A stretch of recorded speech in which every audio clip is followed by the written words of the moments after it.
மேகதாதுவை வைத்து எந்த கட்சி அழுத்தம் கொடுக்கிறதோ அந்த கட்சி ஆளுங்கட்சி அங்கே வருது தொடர்ந்து. அப்போது அங்கே கர்நாடகாவில் எல்லா அரசியல் கட்சிகளும் மேகதாது விஷயத்தில் ஒன்றிணைந்து ஒற்றுமையாக நிற்கிறாங்க ஒரே அணியில். அப்போ இங்கே தாவேக்கா ஆட்சி வருவதற்கு முன்பே திமுக ஆட்சி இருக்கு. திமுக ஒரு ஒரே அணியில் திரள சொல்லி யாரையாவது அழைப்பு கொடுத்தாங்களா? ஏன் கொடுக்கல? ஏன் தமிழ்நாட்டில் ஒன்று சேரல? சிஎம் என்ன சொல்றாருன்னா, விஜய் அவர்கள் இங்கே வரணும், வந்தால் நாங்கள் முழு மரியாதை தந்து ரிசீவ் பண்ணுவோம்னு சொல்றாரு. நம்மளால் வெற்றி கிடைக்கும் அப்படிங்கிற ஒரு பட்சத்தில் இருந்தால் அதில் கால் வைக்கிறாரு. நான் அப்படி தான் கர்நாடகா விஷயத்திலையும் பார்க்குறேன். கர்நாடகாவிற்கு சென்றால் ஒரு மாற்றம் கிடைக்கும் என்று விஜய் அவர்கள் நம்பினாலும் தான் போறன்னு ஒப்புதல் கொடுக்குறாரு. ஒருவேளை நடந்துச்சு தம்பி பேச்சுவார்த்தையில். இத்தனை ஆண்டு காலம் அரசியல் செய்த இந்த விவசாயிகள் காலம் காலத்திற்கும் விஜய்க்கு நன்றி உணர்வோடு இருப்பாங்க. ஒரு அறிவுள்ள கட்சியாக இருந்தால் இந்த முடிவுகளை எடுக்க மாட்டாங்க. ஒரு 14 பாகங்களில் பதிவான வாக்குகளை மார்க் போல் என்று சொல்லப்படுகின்ற மறு ஆய்வு பணியை மேற்கொள்ள வேண்டும் என்று ஏங்க ஒரு முதல்வர் கேண்டிடேட்டுங்க 8000 வாக்குகள் தோத்துட்டாருங்க. 8000 வாக்குகள் 8000 வாக்குகள் எப்படி வித்தியாசமா வரும்? ஒரு தோற்ற ஒரு முன்னாள் முதலமைச்சரை மீண்டும் தோற்க வைத்து அழகு பார்த்த திமுக கொளத்தூர் VS பாபுவை பற்றி கொத்து புரோட்டா போட்டாரு. இதெல்லாம் ஏன் இந்த விமர்சனத்தை ஏன் வாண்டடா நீங்க? அவர் பேசும்போது இன்னொரு விஷயம் சொல்றாரு, தேவையில்லாமல் நீங்கள் யார்ட்டையும் விவாதம் பண்ணாதீங்கன்னு வைகோவை பற்றும் IUML தலைவர்களை பார்த்து சொல்றாரு. தேவையில்லாமல் அவர் சொல்றதுங்கிறது நியாயமான ஒன்று தான். ஏன்னா முட்டாள்தனமான ஸ்ட்ராட்டஜியை கொடுத்து ஸ்டாலின் அவர்களை இழிவுபடுத்தக்கூடிய சூழல் திமுகவில் இருக்கு. ஜென்சி கிட் மீட்டிங்கிறது ஒரு பெரிய கேலிக்குத்து. இது திமுகலேருந்து அதிருப்தியான மனநிலை வருது. அப்போ திமுகலே எதிர்ப்பு இருக்கும்போது அந்த சூழலை எடுத்தது யாரு சொல்லுங்க?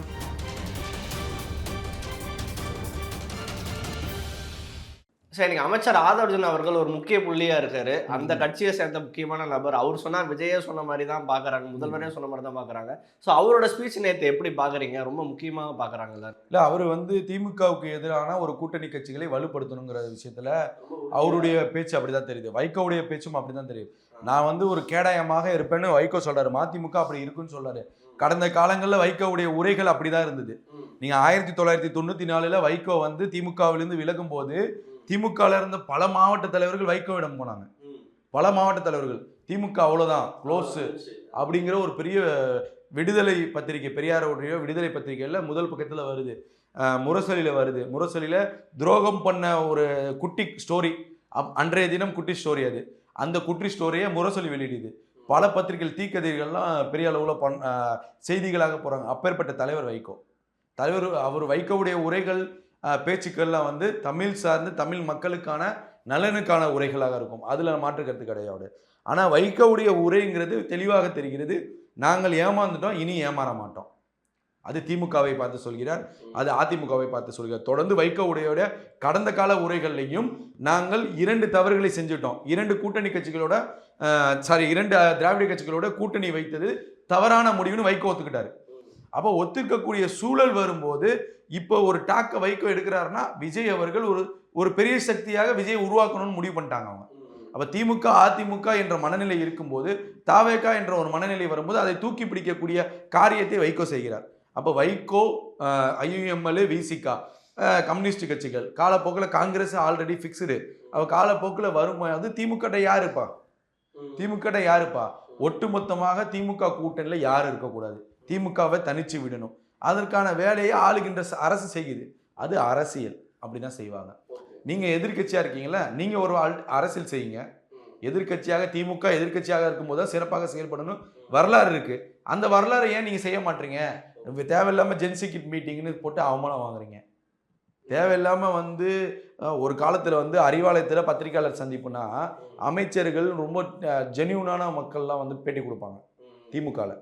இப்போ நீங்கள் பார்த்தீங்கன்னா RS பாரதி, பரந்தாமன், யாருன்னே தெரியாத ஆட்கள்லாம் நீங்கள் பேட்டி கொடுக்குறாங்க. அப்போ நீங்கள் திமுகவுடைய நிலை என்ன மாதிரி ஆயிடுச்சு? யார் உங்களுக்கு ஸ்ட்ராட்டஜி போட்டு கொடுக்குறா? யார் உங்களை இப்படி அரசியல் நகருக்கு நகர்த்துறாங்க? அப்போ ஒட்டுமொத்தமாக திமுகவுக்கு தொடர்ந்து இந்த 60 நாட்களாக தாவேகா அரசுக்கு எதிராக எடுத்த எல்லா முயற்சிகளும் தோல்வி. அப்போ நீங்கள் என்ன எடுக்க போறீங்க? நான் என்ன கேட்குறேன், சிம்பிளான ஒரு விஷயம் தம்பி. இன்னைக்கு கொளத்தூரில் ஸ்டாலின் அவர்கள் தோத்துட்டாரு. மறு வாக்குப்பதிவு கேட்குறீங்க. சில 14 EVM மிஷினை திறக்க சொல்றீங்க. அதில் மீண்டும் VS பாபு வெற்றி பெற்றாரு. ஒரு ஒரு ஒரு அறிவுள்ள கட்சியாக இருந்தால் இந்த முடிவுகளை எடுக்க மாட்டாங்க. ஏங்க ஒரு முதல்வர் கேண்டிடேட்டுங்க 8000 வாக்குகள் தோத்துட்டாருங்க. 8000 வாக்குகள் எப்படி வித்தியாசமா வரும்? 1-2னா பரவாயில்ல. எப்படி வரும்? ஏங்க இவிஎம்ங்க நடக்கிறது, வாக்குச்சீட்டு முறை கிடையாது, இவிஎம் நடக்குது. இவிஎம்ல எப்படி உங்களால எப்படி பேஸ் பண்ண முடியுது? யார் உங்களுக்கு இந்த ஸ்ட்ராட்டஜி சொல்லித்தரா? யார் உங்களுக்கு புகார் கொடுக்க சொன்னாங்க? நான் திமுகவை பார்த்து கேட்கிறேன். சிம்பிளான விஷயம், 8000 சில்லற வாக்குகள் வாய்ப்பே கிடையாது மறுவாக்குப்பதிவு நடந்தா. எப்படி ஒரு 1000 வாக்குகள் சொன்னா கூட பரவாயில்ல. அதே ஒரு வாக்கு விஷயத்துல கருப்பணன் தோத்தார்ல, அவர் அந்த வழக்கை ரத்து பண்ணார்ல. அந்த தேர்தலில் வெற்றி பெற்ற தாவேகா எம்எல்ஏக்கு எதிரான அந்த வழக்கை வாபஸ் வாங்கிட்டாரு முத்துக்கருப்பன், உங்களுடைய அமைச்சர், முன்னாள் அமைச்சர். ஒரு ஓட்டுல தோக்குறாரு. அப்போ ஒரு ஓட்டுல தோத்தவர்னாலே அதை சாட்டிஸ்ஃபை பண்ணிக்க முடியல. உங்களுக்கு புரியுதா? நம்ம மறுவாக்குப்பதிவோ இந்த வழக்கை தொடர்ந்து மீண்டும் ஒரு ஓட்டுல நம்ம தோத்துட்டோம்னால அவமானம்ங்கிறத அவர் நினைக்கிறாரு. அப்ப 8000 வாக்குகள் வித்தியாசத்தில் தோத்துருக்காரு. அதுவும் முதல்வர், முன்னாள் துணை முதல்வர், திமுகவுடைய இளைஞரணி தலைவர், எப்பேற்பட்ட தலைவர் அவங்க அவமானப்படுத்தினது யாரு? அவமானப்படுத்தினது யாரு? அப்ப இந்த ஐடியால திமுக இருக்கக்கூடியதான் அவமானப்படுத்துறாங்க. தோற்ற ஒரு முன்னாள் முதலமைச்சரை மீண்டும் தோற்க வைத்து அழகு பார்த்த திமுக எவ்வளவு கேவலமான விஷயத்துக்கு பண்றீங்க தெரியுமா? ரொம்ப கேவலமான ஸ்ட்ராட்டஜி இதெல்லாம். புரியுதா? இங்க ஒண்ணுமே கிடையாதுங்க. இந்த இந்த இந்த இப்போ இந்த சோசியல் மீடியால என்ன தெரியுமா போகுது? மீண்டும் கொளத்தூர் விஎஸ் பாபு பற்றி கொத்து பரோட்டா போட்டாரு. இதெல்லாம் ஏன் இந்த விமர்சனத்தை ஏன் வாண்டடா நீங்க வாங்கிக்கிறீங்க? இது சிம்பிளான விஷயம். தோத்துட்டாரு. இப்ப மக்கள்கிட்ட இது எப்படி தெரியுமா? அப்ப திமுகவுடைய ஸ்டாலின் வந்து தோத்தும் அந்த ஏற்றுக்கொள்ளக்கூடிய அந்த மனநிலை இல்லைங்கிறத உறுதி செய்து திமுக உறுதி செய்து. நான் இப்படிதான் பாக்குறேன். திமுக தாவேகாவுடைய வெற்றியை ஜீரணிக்க முடியலங்கிறத மீண்டும் மீண்டும் உறுதி செய்யறாங்க. அதுக்கான சாட்சி தான் கொளத்தூர்ல மறுவாக்குப்பதிவு. அப்ப என்ன மனநிலையில நீங்க இருக்கீங்க? அப்ப இதை ஒட்டுமொத்தமாக தகர்க்க எழுந்திய தாவேகா முடிவு பண்ணுது. அப்ப தாவேகா திமுகவுக்கு எதிராக, திமுகவுக்கு கூட்டணி இழுக்கக்கூடிய எல்லா கட்சிகளையும் தங்கள் பக்கம் இழுத்துக்கணும். அந்த வேலையை அவங்க தொடங்க. அதுதான் ஆதவர்ஜனுடைய பேச்சினுடைய வெளிப்பாடு. அவர் பேசும்போது இன்னொரு விஷயம் சொல்றாரு, தேவையில்லாம நீங்க யார்ட்டையும் வந்து விவாதம் பண்ணாதீங்கன்னு வைகோவை பற்றும் ஐஎம்எல் தலைவர்களை பார்த்து சொல்றாரு. தேவையில்லாமல் அவர் சொல்றதுங்கிறது நியாயமான ஒன்று தான். ஏன்னா முட்டாள்தனமான ஸ்ட்ராட்டஜியை கொடுத்து ஸ்டாலின் அவர்களை இழிவுபடுத்தக்கூடிய சூழல் திமுக இருக்கு. அந்த மாதிரி மக்கள்கிட்ட ஏன் இவங்க பேசணுங்கிறத அவர் சொல்றாரு. அப்போ நீங்க கலைஞரை பார்த்த திமுக இது கிடையாது, அண்ணாவை பார்த்த திமுக இது கிடையாது, பல தலைவர்களை பார்த்த திமுக இது கிடையாதுங்கிறத ஆதவர்ஜுன மென்ஷன் பண்றாரு. ஏன்னா அப்படிதான் இங்க கேள்வி குத்த போயிட்டு இருக்கு. ஜென்சி கிட் மீட்டிங்கிறது ஒரு பெரிய கேள்வி குத்து. இது திமுக இருந்து அதிருப்தியான மனநிலை வருது. திமுக இருந்து பல முன்னாள் எம்எல்ஏக்கள் என்கிட்ட பேசுறாங்க, ஐயோ ரொம்ப கேவலமா இருக்கு தம்பிங்கிறாங்க. புரியுதா உங்களுக்கு? அப்போ திமுகலே எதிர்ப்பு இருக்கும்போது அந்த சூழலை எடுத்தது யாரு சொல்லுங்க? அந்த ஸ்ட்ராட்டஜி எடுத்தது யாரு? அப்ப தாவேகாவுக்கு உங்களுக்கு என்ன தகுதி இருக்கு? தாவேகா கூத்தாடிகள், தாவேகா அணில்கள், தாவேகா வந்து நீங்க அப்படி செய்யறாங்க ஜோக்கர்கள் சொல்றீங்களே, அதே ஜோக்கர் வேலையை நீங்க ஏன் செய்றீங்க? கேட்கக்கூடிய கேள்வி அதுதான். அப்ப திமுகவுக்கு யார் இதெல்லாம் சொல்லி கொடுக்குறான்? திமுக இப்படி ஒரு கேவலமான சூழல்களை கையாளுன்னு நானே அரசியல் வரலாற்றுல பார்க்கல. ரொம்ப ரொம்ப கேவலமான அரசியல் வரலாற்றை திமுக பதிவு செய்து கொண்டிருக்கிறது. அந்த ஸ்ட்ராட்டஜியை மாத்துங்க. நீங்க ஒரு முன்னாள் முதல்வருங்க ஸ்டாலினை, அவர் நீங்க இழிவுபடுத்துற விதமாக நீங்க ஒரு சிம்பிள் தட்டுங்க. இது சட்ட வல்லுநர்களுக்கும் தெரியும். தெரிஞ்சும் ஏன் திமுக இப்படி பண்றாங்கிறது நமக்கு ஒரு வேதனையா இருக்கு. சார் இவ்வளோ நாள் ஆஃப்டர் எலெக்ஷன் திமுக பார்க்குறோம். நீங்கள் சொன்னதே புரியுது, திமுக ரொம்ப வீக்காக இருக்காங்கன்னு. இப்போன்னு பார்த்து சீமான் அவர்கள் உள்ளே வராரு. சீமான் அவர்கள் பாஜக திமுக எல்லாம் ஒரே மேடையில் உட்காடுறாங்க. அப்புறம் சீமானுக்கு ஆதரவாக உத்தரவுகள் வருது. அவர் அவதூறு பேசக்கூடாதுன்ற மாதிரி உத்தரவு வருது. அவர் அப்படி பேசினா அரெஸ்ட்ன்ற மாதிரிலாம் சொல்கிறாங்க. ஸோ சீமானோட உள்ள வர்றது எப்படி பார்க்குறீங்க? அவரோட ஸ்டாண்டெல்லாம் எப்படி பார்க்குறீங்க? இல்லை, சீமான் அவர் கொண்டிருக்க கொள்கை வந்து தமிழ் தேசிய கொள்கை. தமிழ் தேசிய கொள்கையிலேருந்து 15 வருஷமாக அரசியல் பண்ணிட்டு இருக்காரு. பல தேர்தல்களை தனித்து நாம் தமிழர் கட்சி தனித்து நிற்கிது. அப்படிங்கிறப்போ இங்கே நான் தான் சொன்னேன், தாவேகாவை எதிர்க்க திமுக எந்த சூழலுக்கும் போகும். புரியுதா? அதிமுக எந்த சூழலுக்கும் போகும். அப்போ இந்த 2 கட்சிகளுக்கும் உறுதுணையாக பாஜகவும் எந்த சூழலுக்கும் போகும். அதனுடைய வெளிப்பாடு தான் பாஜகவுடைய தலைவர்கள்லாம் இருக்கக்கூடிய மேடையில் சரத்குமார் ஃபங்க்ஷனில் சீமானும் கலந்துக்கிட்டது. ஒரு இன்றைக்கு வந்து மதுரை நீதிமன்றத்தில் நீதிபதி அவர்கள் சொல்கிறாங்க நாம் தமிழர் கட்சியுடைய சீமான்னு சொல்லிட்டு. அது வந்து நம்ம நீதிபதியெல்லாம் விமர்சிக்கல, நீதிபதியோட தீர்ப்புகள்லாம் விமர்சிக்கல. நாம் தமிழர் கட்சி சீமானால் பாதிக்கப்பட்டவர்களுக்கும் இந்த நிலைப்பாடு இருக்கணும்ல, இதுதானே நம்ம கேட்குறோம். இன்னைக்கு வள்ளுவர் கோட்டத்தில் ஒரு போராட்டம் நடக்குது தம்பி. அங்கே செய்தியாளர்கள் ஒரு கேள்வி கேட்குறாங்க, மண்டையை பொழந்துருவேங்கிறாரு சீமான். மண்டே பொழந்துருவேங்கிறாரு. இப்போ நீங்களும் நானும் சொல்லலை, இல்லை அன்பு சகோதரர் கேமராமேனை கூட சொல்லலை. ஒரு கட்சியினுடைய தமிழ் தேசிய பேசக்கூடிய ஒரு கட்சியினுடைய தலைவர் செய்தியாளரை பார்த்து மண்டையை பொழந்துரும், உனக்கு காலி பண்ணிடுவாங்கிறாரு. இந்த வார்த்தைக்கு என்ன அர்த்தம்? அப்புறம் இதுக்கு யார் ஆக்ஷன் எடுக்கிறது? இதுக்கு என்ன அர்த்தம்? பத்திரிகையாளரை பார்த்து நீங்க எப்படி ஆவேசமான இந்த உரைகளை நிகழ்த்த முடியும்? நான் வந்து அந்த நீதிபதிகளும் அவங்களெல்லாம் விமர்சிக்கல, இது பண்ணல. நான் அவங்க சொன்ன அந்த பொதுவான தலைவர் இப்படிலாம் பேசலாமாங்கிற ஒரு கேள்வி வருது எனக்கு. பத்திரிகையாளரை பார்த்து அவர் அப்படி பேசுறாரு. பாண்டிச்சேரிக்கு போனா கலைஞர் டிவியா நீ, கலைஞர் டிவியுடைய பத்திரிகையாளர் அப்படி இப்படின்னு அவாய்ட் பண்ணி பேசினாரு. இன்னொரு பத்திரிகையாளர் பார்த்து நீ திருக்குறள் சொல்லுன்னு சொன்னாரு. உங்களுக்கு புரியுதா? ஒரு தலைவர் எப்படி தெரியுமா இருக்கணும்?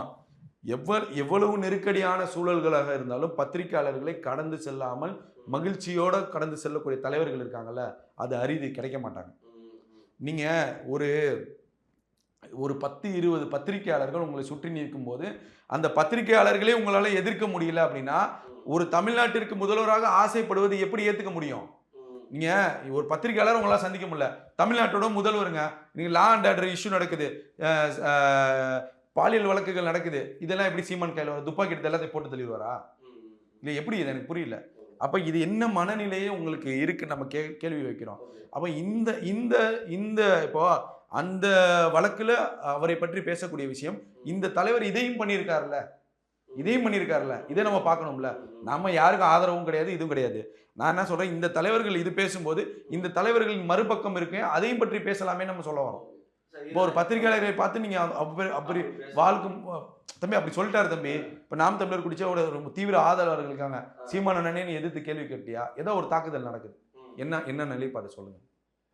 அது ஒட்டுமொத்தமான தலைவருடைய அவர் தானே காரணம். அக்கௌண்டபிலிட்டி அவர் தான் எடுக்கணும். கொலை செய்யறவனோட கொலை செய்ய தூண்டுவனுக்கு தான் தண்டனை அதிகம், புரியுதா? ஒருவேளை அவன் தாக்கியிருந்தான், இல்ல அவன் குடும்பத்திலே உள்ள வீட்டுல போய் அடிக்கிறானுங்க, இது யாரு பொறுப்பு? இந்த தாக்குதல் நடத்த தூண்டினவர் தான் பொறுப்பு. அப்ப இந்த தலைவர் இதையும் செஞ்சிருக்காருங்கிறத நான் பதிவு செய்யறேன். ஓகே சார், இதுக்கப்புறம் அவங்களோட ஃபியூச்சர் என்னன்னு நினைக்கிறேன்? ஏன்னா 36 லட்சம் வாக்குகள் வாங்கியிருந்தாங்க, 8% வாங்கி தமிழ் தேசியம் பேசக்கூடியவர்களுடைய ஆதரவு அவருக்கு தமிழ்நாட்டில் வந்து ஒன்று தெரிஞ்சுக்கோங்க, திராவிட கட்சிகள் வருவதற்கு முன்பே 2 மாநிலத்துக்கு மேகதாதுவை பொறுத்த வரைக்கும் 2 மாநிலங்களிலும் ஒரு அரசியல் இருக்கு. நமக்கு கர்நாடகாவில் மேகதாதுவை வைத்து தான் வருகின்ற தேர்தல்களை எல்லாம் அந்த அரசியல் கட்சிகள் பயன்படுத்திக்கிறாங்க. தமிழர்களுக்கும் கர்நாடகர்களுக்கும் எதிரான யுத்தம் போல அங்கே சித்தரித்து தான் அங்கே ஒரு அரசியல் நடக்குது. அதை அவ்வளோ எளிதாக ஷார்ட் அவுட் பண்ண முடியக்கூடிய சூழல் வருமானா முடியாது, அவ்வளோ சீக்கிரம்லாம் பண்ண முடியாது. அப்போ ஏதாவது ஒரு கூட்டாட்சி தத்துவத்தின் அடிப்படையில், ஏதாவது ஒரு புரிந்துணர்வு ஒப்பந்தத்தின் அடிப்படையில் தான் இதை பண்ண முடியும். 2018 உச்சநீதிமன்றம் ஒரு ஆர்டர் போடுறாங்க. கடைமடைனா மக்கள் வாழ்கின்ற தாழ்வான பகுதிகளில் வந்து அணை கட்டக்கூடாது, புரியுதா? இது உச்சநீதிமன்றம் ஒரு ஆர்டர் போடுது. அப்போ அந்த தாழ்வான பகுதிகளிலேருந்து தண்ணீர் இதுவதற்காக ஆர்டர் போடுறோம். அந்த ஆர்டரை ஒபே பண்ணாத அரசுகள் 2 அரசுகளும் தான், யாரே கர்நாடகாவும் சரி நம்மளும் சரி. அப்போ நம்ம மேகதாதுக்கு எதிராக திரும்பி உச்சநீதிமன்றம் போகிறோம். உச்சநீதிமன்றம் போய் ஒரு வழக்கு போடுறோம், மேகதாது அணை கட்டக்கூடாதுன்னு சொல்லி. அந்த வழக்கு வந்து என்ன சொல்லுது அப்படின்னா, நடுவர் நீதிமன்றம் தீர்ப்பாயம் அமைக்கிறாங்க. அப்போ அந்த நடுவர் என்ன பண்ணுறாரு, தமிழ்நாட்டுக்கும் கர்நாடகாவுக்கும் பொதுவான விஷயங்களை முன்னெடுத்து ஒரு தீர்ப்பு அளிக்கிறாங்க. தமிழ்நாட்டிற்கு 200 TMC தண்ணி வேணும். அது காலப்போக்கில் 180 ஆச்சு. இது வரைக்கும் இப்போ ஜூன் மாதம் திறந்துருக்கணும், ஜூன் மாதம் வரைக்கும் திறக்கலை. அப்போ இது ஒரு பிரச்சனை இருக்குது. 21 மீண்டும் வந்து உச்சநீதிமன்றம் போகும்போது அப்போ என்ன சொல்கிறாங்க, அப்போதைய மத்திய அரசு தமிழ்நாடு இன்வால்வ் இல்லாமல் மேகதாது கட்ட முடியாதுன்னு சொல்கிறாங்க. ஆனால் இன்னைக்கு இருக்கக்கூடிய மத்திய அமைச்சர் ஒருத்தர் அன்புமணி ராமதாஸ் பேசும்போது தமிழ்நாட்டினுடைய ஒப்புதல் தேவையில்லைங்கிறாரு. இப்போ அதற்கு தான் புஷியானந்த் அவர்கள் சொல்லியிருப்பாரு, புரிதல் இல்லாமல் பேசுகிறாருன்னு சொல்லி. ஓகேவா? அப்போ நடுவர் நீதிமன்றங்கள் சொன்ன உத்தரவுகளையும் உச்ச நீதிமன்றம் சொன்ன அந்த ஆர்டர்களையும் ஒபே பண்ணாத அரசு கர்நாடக அரசு. ஏன் பண்ணலை, எதுக்கு பண்ணலை அப்படிங்கிறப்போ எந்த ஒரு மாநிலமும் இலகுவாக அந்த ஸ்பேஸை வந்து விட்டு கொடுக்க மாட்டாங்க. இப்போ இதே மேகதாது தமிழ்நாட்டில் இந்த பிரச்சனை இருக்குது. கர்நாடகா நம்மக்கிட்ட தண்ணி கேட்குறாங்க. இப்படி நம்ம பார்வையிலேருந்து பாருங்கள், கர்நாடகா நம்மக்கிட்ட தண்ணி கேட்குறாங்க. நம்ம தான் இப்போ அணை கட்ட போகிறோம் அப்படின்னா நம்ம அவ்வளோ சீக்கிரமாக விட்டு கொடுத்துருவோமா? இல்லை, நம்ம கட்டணும் தான். எப்படி நம்ம விட்டு கொடுக்க முடியும்? எப்படி விட்டு கொடுக்க முடியாது. அப்போ அதே போல் இங்கே எப்படி தமிழ் தேசியம் பேசக்கூடிய அரசியல் கட்சிகள் இருக்குதோ, அங்கே கன்னடா இனம் பேசக்கூடிய கட்சிகள் இருக்கிறது. அவர்கள் அழுத்தம் கொடுப்பார்கள், அவர்களுக்கு ஆளுகின்ற வர்க்கங்கள் அங்கே அழுத்தம் கொடுக்கும். இப்போ காங்கிரஸ் இருந்துச்சுன்னா காங்கிரஸ் டைரெக்டாக இன்வால்வ் ஆகாது. அந்த பார்ட்டிஸை வந்து தூண்டி விடுவாங்க. அப்படிதான் நம்ம தமிழ்நாட்டுக்கும் கர்நாடகா எல்லையிலும் பிரச்சனைகளை உருவாகுது. புரியுதுங்களா? கர்நாடகாவிலேருந்து தண்ணி வரல, அப்பதான் இந்த இஷ்யூ ஆகுது. அப்போ அது ஒரு பாலிடிக்ஸாக கர்நாடகாவில் பேசப்படுகிறது. மேகதாதுவை வைத்து எந்த கட்சி அழுத்தம் கொடுக்கிறதோ அந்த கட்சி ஆளுங்கட்சியாக அங்கே வருது தொடர்ந்து. புரியுதா? தொடர்ந்து வருது. ஆதரவாக இருக்கக்கூடிய நிலை எடுக்கும்போது அங்கே தொடர்ந்து அந்த கட்சி தான் ஆளுங்கட்சியாக வருது. அப்போ இங்கே இருக்கும்போது இங்கே இந்த மாதிரி ஒரு சூழல் இருக்கு. அப்போது அங்கே கர்நாடகாவில் எல்லா அரசியல் கட்சிகளும் மேகதாது விஷயத்தில் ஒன்றிணைந்து ஒற்றுமையாக நிற்கிறாங்க. ஒரே அணியில் சொல்கிறேன். அப்போ இங்கே தாவேக்கா ஆட்சி வருவதற்கு முன்பே திமுக ஆட்சி இருக்கு. திமுக ஒரே அணியில் திரள சொல்லி யாரையாவது அழைப்பு கொடுத்தாங்களா?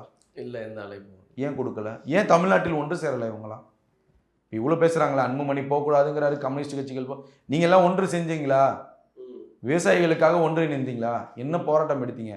என்ன அடுத்த கட்ட நடவடிக்கைகள் எடுக்க போறீங்க? ஏங்க முடியாத ஒன்றுங்க. நம்மளால வழக்கு தோணுது, அதை அவங்க கவனிக்கலை, எதுவுமே செவி சாய்க்கலை, அவங்க ஒரே பிடிவாதமாக இருக்காங்கன்னா நம்ம கொஞ்சம் இறங்கி தானே போய் ஆகணும். நமக்கு என்ன கர்வம் இருக்கு? நம்ம ஏன் எதிர்த்துக்கணுங்கிறேன். ஏங்க நம்மளுடைய டெல்டா பகுதிகளில் நமக்கு தண்ணி வேணுங்க. நமக்கு விவசாயிகளே அது. நீங்கள் அந்த மேட்டூர் அணையிலேருந்து திறக்கப்பட்டாதான் தஞ்சாவூர் நாகப்பட்டினம் வரைக்கும் விவசாயம். அப்படி இருக்கும்போது ஒட்டுமொத்தமாக நமக்கு எவ்வளோ தெரியுமா சாகுபடி ஆச்சு? 1,80,000 ஏக்கர் சாகுபடி ஆச்சு நமக்கு. 16, 17, 13, 12 பார்த்தீங்கன்னா பல லட்சக்கணக்கில் ஏக்கர் சாகுபடி. இன்னைக்கு எவ்வளோ தெரியுமா ஆகுது? வெறும் 1 லட்சத்துக்கும் கீழே. பாதி பேர் விவசாயிகளை விட்டு போயிட்டாங்க. அப்போ நீங்கள் தொடர்ந்து நீங்கள் எல்லாத்துக்கும் போராடுறப்ப விவசாயிகளை ஒன்றிணைத்து என்ன பண்ணலாம், என்ன சொல்யூஷன் பண்ணலாம், வாங்க ஆலோசனை கொடுக்கலாம். இதே திமுக ஆட்சியில் விவசாயிகள் போராட்டம் பண்ணாங்க, இதே அதிமுக ஆட்சியிலையும் விவசாயிகள் போராட்டம். அந்த விவசாயிகள் என்னதான் போராட்டம் பண்ணாங்க? யாராவது ஒரு ஆள் காது கொடுத்து கேட்டிங்களா? அதுதான் நான் கேட்குறேன். இதே காவேரி ஆற்றில் தண்ணியில் இறங்கி மூழ்கும் வரைக்கும் போராட்டம் பண்ணாங்க விவசாயிகள். அப்போ உங்களுக்குலாம் நீங்களாம் அரசியல் கட்சியில் அரசியல் தலைவர்களாக மக்கள் பிரதிநிதிகளாக இருந்து என்ன பலன்? அப்போ நீங்கள் விவசாயிகளை மதிக்கலை, விவசாயிகளை ஏற்றுக்கொள்ளவில்லை. ஆனால் கர்நாடகாவில் விவசாயிகளை மதிக்கிறான், எல்லா கட்சியிலையும் ஒரு அணியில் நிற்கிறான். அந்த விவசாயிகளுக்கு என்ன தேவை? அதுக்காக அவன் கேட்கறதுக்கு வந்துட்டான். இப்போ நான் விஜய் அவர்கள் போகக்கூடாது, இப்போ சுமூகமான முடிவு. அடுத்த கேள்வி அதுதான் சார் வருது. அவங்க ஊரோட சிஎம் என்ன சொல்றாருன்னா, விஜய் அவர்கள் இங்க வரணும், வந்தா நாங்க முழு மரியாதை தந்து ரிசீவ் பண்ணுவோம்னு சொல்றாரு. இங்க இருக்கிற கட்சிகள் நம்ம தமிழக முதல்வர் அங்க போக கூடாதுன்னு சொல்றாங்க. என்ன பண்ணணும் விஜய் அவர்கள்? இப்போ நான் வந்து ஆரம்பத்திலேருந்து மாண்புமிகு முதல்வர் விஜய் அவர்களை பார்க்கும்போது சில செயல் திட்டங்களை வந்து அவர் வந்து முடியும்னா பண்றாரு. அரசியல் தொடங்குறதாக இருக்கட்டும், கட்சி இயங்கக்கூடியதாக இருக்கட்டும், நம்மளால வெற்றி கிடைக்கும் அப்படிங்கிற ஒரு பட்சத்தில் இருந்தால் அதுல கால் வைக்கிறாரு. நான் அப்படிதான் கர்நாடகா விஷயத்திலையும் பார்க்குறேன். கர்நாடகாவிற்கு சென்றால் ஒரு மாற்றம் கிடைக்கும் என்று விஜய் அவர்கள் நம்பினால்தான் போறன்னு ஒப்புதல் கொடுக்குறாரு. புரியுதா? சரி, போறாங்க. 2 மாநில விவசாயிகளையும் கூப்பிட்டு 2 மாநில கட்சிகளையும் கூப்பிட்டு அழகா உட்காந்து ஒரு புரிந்துணர்வு ஒப்பந்தம். நான் சிம்பிளான விஷயம், நீங்க மேகதாதுல அணை கட்டுறீங்களா, இதனால தமிழ்நாட்டுக்கு இவ்வளவு பாதிப்பு, நம்ம இதை பண்ண வேணாம், இதுக்கு பதிலாக இந்த சொல்யூஷன் பண்ணுவோம், இங்க இருக்கக்கூடிய கோரிக்கையை எடுத்து வைப்போம். எம்ஜிஆரும் தானே பேசினாரு, பேசின உடனே ஒரு சொல்யூஷன் கிடைச்சிச்சு. அது 6 மாதம் ஓடிச்சு எம்ஜிஆர் ஆட்சி காலத்துல. அதுக்கப்புறம் கண்காணிக்க ஆள் இல்லை, கண்காணிக்க குழுக்கள் போடவில்லை. அதுதான் பிரச்சனை. இப்ப 2 மாநிலங்களையும் கண்காணிக்க ஒரு குழுவை போடுங்க. வாரம் ஒரு முறை இல்ல மாசத்துக்கு ஒரு முறையாவது அந்த காவிரி பிரச்சனை தீர்ப்பதற்கு 2 மாநிலங்களையும் ஒரு குழுவை போடுங்க. தமிழ்நாட்டுடைய குழு கர்நாடகாவுக்கு போகட்டும், கர்நாடகா குழு தமிழ்நாட்டிற்கு போகட்டும். நீங்க சொன்ன புரிந்துணர்வு ஒப்பந்தத்தின்படி யார் மீறுறாங்கன்னு பாருங்க. நாங்க இவ்வளவு டிஎம்சி கேட்டோம், 200 டிஎம்சிக்கு மேல அதிகமா நாங்க எடுத்துட்டோம் அப்படின்னா அந்த குழு கண்காணிச்சு புகார் கொடுக்கட்டும். அதே தமிழ்நாடு போயிட்டு கர்நாடகாவில் செக் பண்றப்ப கர்நாடக அரசு இப்படி பண்ணிருச்சு, இப்படி பேசிட்டு எடுத்துட்டு போங்க, ஆறுதலா இருக்கட்டும். நான் சொல்ல வரேன் தம்பி, பேச்சுவார்த்தையில முடியாத சமரசமே எங்குமே கிடையாது. புரியுதா? இது ஒரு அவங்களும் வந்து அண்டை மாநிலத்துல நம்ம சுமூகமாக தான் எடுத்துட்டு போகணும். இன்னைக்கு நீங்க கேரளாவுடைய முதலமைச்சர் சதீசன் என்ன சொல்றாரு அப்படின்னா, ஒரு கடிதம் எழுதுறாரு இடைக்கால தடை வந்த உடனே. என்னன்னா, நாங்க கேரளா மாநிலத்தில் இவ்வளவு பாதிப்புகள் இருக்கு, இதை முதல்வர் விஜய் அவர்கள் ரிக்வெஸ்டாக பரிந்துரையாக உங்கள்கிட்ட தாழ்மையுடன் கேட்டுக்கிறேன்னு சொல்லி அந்த லெட்டர்ல இருக்கு. ஒரு முதல்வருங்க, கேரளாவுடைய முதல்வருங்க தாழ்மையுடன் முதல்வர் ஜோசப் விஜய்கிட்ட கேட்டுக்கிறேங்கிறாரு. தாழ்மையுடன் என்ன? அவர்கிட்ட பொருள் ஒரு விண்ணப்பமா கேட்டுக்கிறேன். நான் இறங்கி போறேங்க, எனக்கு ஏதாவது ஒண்ணு பண்ணி கொடுங்க, என் மாநிலத்துக்கான தேவை இருக்கு சொல்றது யாரு? கேரளாவோட முதல்வர். அப்போ கேரளாவுடைய முதல்வர் ஒரு லெட்டர் எழுதி அந்த சென்டென்ஸ்லாம் இருக்குல்ல, அப்ப அந்த மாநிலத்தினுடைய நலனுக்காக தானே, அந்த மாநிலத்துடைய மக்களுக்காக தானே தமிழ்நாட்டில் அவங்க ஒன்றி போறாங்க. பிரச்சனை பண்ணா பண்ணலாம், கேரளால பண்ண முடியாதுன்னு இல்ல, அவங்களுக்கு முல்லை பெரியார் அணை இருக்கு, நீங்க இதை தடை பண்றீங்களா, நாங்க அங்க பிரச்சனை பண்றோம், பண்ணலாம்ல. ஆனா அதை அவர் பண்ணல, சுமூகமாக பேசி முடிக்கணும்ல. அப்ப எடுக்கிறாங்கல்ல, அந்த மாதிரி நம்ம இறங்கி போவோங்கிறேன். நம்ம மீது நம்ம மீது சில தவறுகள் இருக்குது, தமிழ்நாட்டின் மீது நம்ம தாரை வாத்துட்டோம், நிறைய விஷயங்களை விட்டு கொடுத்துட்டோம், அண்டர்ஸ்டாண்ட் பண்ணாமல் விட்டுட்டோம். அப்போ நம்ம என்ன பண்ண முடியும்? இப்போ இருக்கக்கூடிய சூழலில் ஒட்டு மொத்தமாக அழுத்தம் போடாமல் இந்த முதல்வருக்கு உறுதுணையாக இருங்கன்னு நம்ம சொல்கிறோம். போய் பேசிட்டு வரட்டும். நீங்கள் போறாரா விஜய் கிட்ட ஒரு கோரிக்கையாக கொடுங்க. உங்கள் கோரிக்கை என்ன? அன்புமணியோடைய கோரிக்கை என்ன? கம்யூனிஸ்ட் கட்சிகளோட கோரிக்கை என்ன? நீங்கள் என்ன பேச போறீங்க? கர்நாடகாவில் போனால் இதெல்லாம் பேசுங்க, சொல்லி கொடுங்க, பேசுங்க, ஒரு அணியில் நில்லுங்கன்னு நான் சொல்கிறேன். நீங்க அதை விட்டுட்டு விஜய் போகக்கூடாது, வைக்கக்கூடாது சொல்வது எந்த பலன் இருக்குன்னு நான் கேட்குறேன். ஒரு கோரிக்கையாக வைத்து அந்த முதல்வரை அனுப்பி வைங்க. அனுப்பி வச்சு இதெல்லாம் செயல் திட்டம் நடந்துருச்சுன்னா, ஒருவேளை நடந்துருச்சு தம்பி பேச்சுவார்த்தையில, இத்தனை ஆண்டு காலம் அரசியல் செய்த இந்த விவசாயிகள் காலத்திற்கும் விஜய்க்கு நன்றி உணர்வோட இருப்பாங்க. நடந்துருச்சு, ஒருவேளை ஏதோ ஒரு சுமூகமாக நடந்துருச்சுன்னு வச்சுக்கோங்களேன், என்ன பண்ணுவீங்க? ஒண்ணுமே பண்ண முடியாது. அப்போ மரிய வில்சன் அமைச்சர் கூட சொல்றாரு, 2029 ஆட்சி மாற்றம் வந்தால் இந்த நீட்டுங்கிற பிரச்சனையே இருக்காதுங்கிறாரு, வெளிப்படையா சொல்றாரு. இப்ப காங்கிரஸோட தாவேக்கா ஒன்றிணையுது. இப்ப 29 ஒட்டுமொத்தமாக மத்திய அரசாக காங்கிரஸ் வருதுன்னு வச்சுக்கோங்களேன், மேகதாது அணைக்கும் நீட்டுக்கும் பிரச்சனை தீர்வு முடிஞ்சிடும், சிம்பிளா முடிஞ்சிடும். அப்போ இந்த ஒட்டுமொத்த அரசியல், தமிழ்நாட்டுடைய அரசியல் தேவைகளை விஜய் நிவர்த்தி செஞ்சுட்டாருன்னா அவருடைய ஆதரவு இன்னும் அதிகமாகும். அப்ப நம்ம என்ன பார்க்குறோம் அப்படின்னா, காங்கிரஸுக்கும் தாவேக்காவுக்கும் இருக்கக்கூடிய இந்த உறவை எதிர்கட்சிகள் முறியடிக்க பார்க்குறாங்க. அது பாஜகவும் இருக்கலாம், இல்லை பாஜகவை தூண்டிவிடக்கூடிய சூழல்ல திமுகவும் இருக்கலாம். உங்களுக்கு புரியுதா? இன்னைக்கு காங்கிரஸுடைய கர்நாடக அமைச்சர், கர்நாடகாவில் ஆளுகின்ற கட்சி காங்கிரஸ் கட்சி. இன்னைக்கு தமிழ்நாட்டில் காங்கிரஸும் தாவேக்காவும் இணக்கமாக இருக்காங்க. கூட்டணி ஆட்சி இது இங்க நடந்துட்டு இருக்கு. மத்தியில ராகுல் காந்தியோட இணக்கமா இருக்காங்க. பிரவீன் சக்கரவர்த்திக்கு எம்பி சீட் கொடுத்திருக்காங்க. இப்படி பலம் மிக்கக்கூடிய இந்த கூட்டணியை உடைக்கக்கூடிய வேலையை பாஜகவும் செய்யுது, அழுத்தம் கொடுக்குறாங்கன்னு சொல்றேன். இப்போ பாஜக அங்க இருக்கக்கூடிய எதிர்கட்சிகள் காங்கிரஸுக்கு அழுத்தம் கொடுக்குது, அங்க இருக்கக்கூடிய இனவாத பேசக்கூடிய கட்சிகள் காங்கிரஸ் அரசுக்கு அழுத்தம் கொடுக்குது. மத்திய அமைச்சரவை யாரு சொன்னது? பாஜகவுடைய மத்திய இணையமைச்சர் என்ன சொல்றாரு? ஜல்ஜீவனுடைய இணையமைச்சர் சொல்றாரு, தமிழ்நாடு அரசின் ஒப்புதல் வேணாம்னு. சொல்றது யாரு? பாஜக. உங்களுக்கு புரியுதா? பாஜக தாவேக்காவை எதிர்க்க ஆரம்பிச்சுட்டாங்க. தாவேக்கா இன்னும் வாய் திறக்கலன்னா கஷ்டம், நஷ்டமும் அவங்களுக்கு. அப்ப தாவேக்கா வாய் திறக்க வேண்டும். அப்ப தாவேக்காவுக்கு எதிராக பாஜக களம் இறங்கிருச்சு, பாஜக அரசியல் செய்ய ஆரம்பிச்சிருச்சு, பாஜக அழுத்தம் கொடுக்க ஆரம்பிச்சிருச்சு. பாஜகவுக்கு யாரோ தமிழ்நாட்டிலிருந்து அழுத்தம் கொடுக்குறாங்க, அப்படிதான் நம்ம பார்க்கணும். அப்ப இந்த கர்நாடகா பிரச்சனை வருவதுடைய இந்த சூழலேங்கிறது அழுத்தத்தின் காரணமாக தான் வெளியே வருது. சார், இன்றையோட இறுதி கேள்வி, தாவேக்கா அரசு செய்யக்கூடிய தவறுகள் என்னென்னு பார்க்குறீங்க? ஏன்னா ஆதரவா பல்வேறு நல்ல விஷயங்கள் நம்ம பார்த்துட்டோம், இதெல்லாம் ரொம்ப நல்ல முடிவுகள்லாம் அவர் எடுத்திருக்காரு. அவர் செய்யக்கூடிய தவறுகள், இதை பண்ணாதீங்கன்னா என்ன சொல்லுவீங்க? இல்லை, இப்போ உட்கட்சி பிரச்சனைகள்ங்கிறது தாவேக்கால அதிகமாகுது. சில எம்எல்ஏக்கள் மாமூல் வாங்குறாங்க, சில எம்எல்ஏக்கள் அதாவது லீகலிஸ்டா பண்ணக்கூடிய கான்ட்ராக்டர்களை வேலை செய்ய விடாமல் தடுக்கிறாங்க. இது எல்லாமே பத்திரிகையில் வருது. எல்லாமே தாவேக்காவுடைய விர்ச்சுவல் வாரியர்ஸ் சிறப்பாக செயல்படுறாங்க, தவறுனா சுட்டி காட்டுறாங்க. அப்படி இருக்கக்கூடிய சூழல் இருக்கும்போது ஆக்ஷன் எடுக்கக்கூடிய சூழலில் தாவேக்காவும் இருக்கணும். ஆனால் தாவேக்காவுக்கு இருக்கக்கூடிய நெருக்கடியை இந்த அரசு இயந்திரத்தை சரி செய்யவே 6 மாதம் ஆகும். எந்தெந்த டிபார்ட்மெண்ட், எப்படிப்பட்ட டிபார்ட்மெண்ட், அப்படி இருக்கும்போது அவங்க உட்கட்சிக்கு திசை திருப்பும் போது அவங்களால இங்கே சாட்டிஸ்ஃபை பண்ண முடியாது, சாக்ரிஃபைஸ் பண்ண முடியாது, விமர்சனங்கள் வரும். அப்போ நான் என்ன சொல்ல வரேன், எல்லாத்துக்கும் அந்த முதல்வர் தான் ஓடணும்னா நீங்கள் எதுக்கு எம்எல்ஏவாக இருக்கீங்க? நீங்கள் எதுக்கு அமைச்சராக இருக்கீங்க? நீங்கள் இங்கே இருக்கக்கூடிய தாவேக்கால இருக்கக்கூடிய எந்த எம்எல்ஏக்களும் முகம் பார்க்காமலே மக்கள் வாக்கு போட்டிருக்காங்க. விஜய் என்ற ஒரு முகம், விசில் என்ற சின்னம், இதுதான் தவிர அவர் நல்லவரா கெட்டவரெல்லாம் யாரும் பார்க்கல. அந்த தலைவருக்காக தானே உங்களுக்கு ஓட்டு போட்டாங்க. அப்போ நீங்கள் பண்ணக்கூடிய எல்லா துரோகமும் அந்த தலைவர் மீது தானே வரும். நீங்கள் பண்ணக்கூடிய எல்லா விமர்சனங்களும் அந்த தலைவர் மீது தானே பலியாக விடும். அப்போ அந்த சுய சிந்தனைங்கிறது இந்த நிர்வாகிகளுக்கு வரணும்.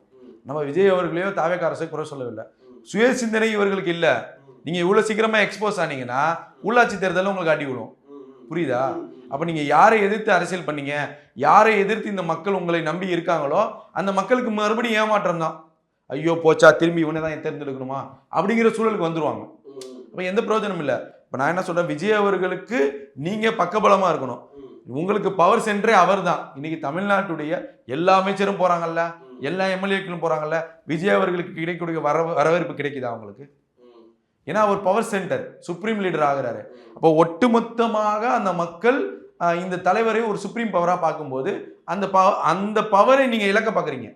யாரும் இந்த எம்எல்ஏக்கள், இந்த மாவட்ட செயலாளர்கள், இந்த கட்சியினுடைய நிர்வாகிகள் கேவலமாக நடந்துக்கிறாங்க. கேவலமாக நடத்துகிறாங்க. கேவலத்தின் கேவலம் அவ்வளவு கேவலமான நடந்து கொண்டு இருக்காங்க. அப்போ நீங்கள் அந்த தலைவருக்கு அவர் குதிரை வேகத்தில் போகணுங்கிறது, நீங்கள் ஆமை வேகத்தில் பின்னாடி போகிறீங்க. இப்போ திராவிட கட்சிகள் என்ன பண்ணுவாங்களோ அந்த ஃபார்முலாவை நீங்கள் கடைபிடிக்கிறீங்க. அவர் ஒரு பக்கம் ஓடுறாரு. இப்போ ஒட்டுமொத்தமாக எல்லாத்துக்கும் விஜயே பதில் சொல்லணும், விஜயே பதில் சொல்ல வைக்கணும்னா நீங்கள் எதுக்கு சட்டமன்ற உறுப்பினராக இருக்கீங்க? நீங்கள் ஏன் மாவட்ட தலைவராக இருக்கீங்க? வெளியே போங்க கட்சியை விட்டு. இந்த நடவடிக்கை எடுக்கணும் விஜய் அவர்கள். நீங்கள் உடனே ஒரு எம்எல்ஏ மாவட்ட தலைவராக இருக்காரு, அந்த ஒரு மாவட்ட தலைவரை நீங்கள் தூக்கி பாருங்களேன். அவர் எம்எல்ஏவே தொடரட்டும், கட்சியில் யாரும் ஒன்றும் பேசக்கூடாது. கட்சியில் அடிப்படை உறுப்பினர்லேருந்து அவரை தூக்குறோம், அவர் பண்ண தப்புக்கு. ஒருத்தரை தூக்கி பாருங்களேன், ஒட்டுமொத்த தாவேக்காவும் மாறிடும். உண்மையிலுமே ஒரு மாவட்ட தலைவரை தூக்குங்க, ஒரு அமைச்சரை மாற்றுங்களேன், ஒட்டுமொத்தமாக மாறிடும். இல்லைன்னா தாவேக்காவுக்கு நஷ்டம் தான். தாவேக்கா யாரை எதிர்த்து அரசியல் செய்ய வந்தாங்களோ, ஆதவ் பேசினாலும் சரி, விஜய் அவர்கள் பேசினாலும் சரி, செல்ஃப் எடுக்காது. ஓகே சார், இவ்வளோ நேரம் இன்டர்வியூ ரொம்ப நல்லா இருந்துச்சு சார். இதே மாதிரி இன்னொரு பேட்டியில் சந்திப்போம். நன்றி. நன்றி தம்பி.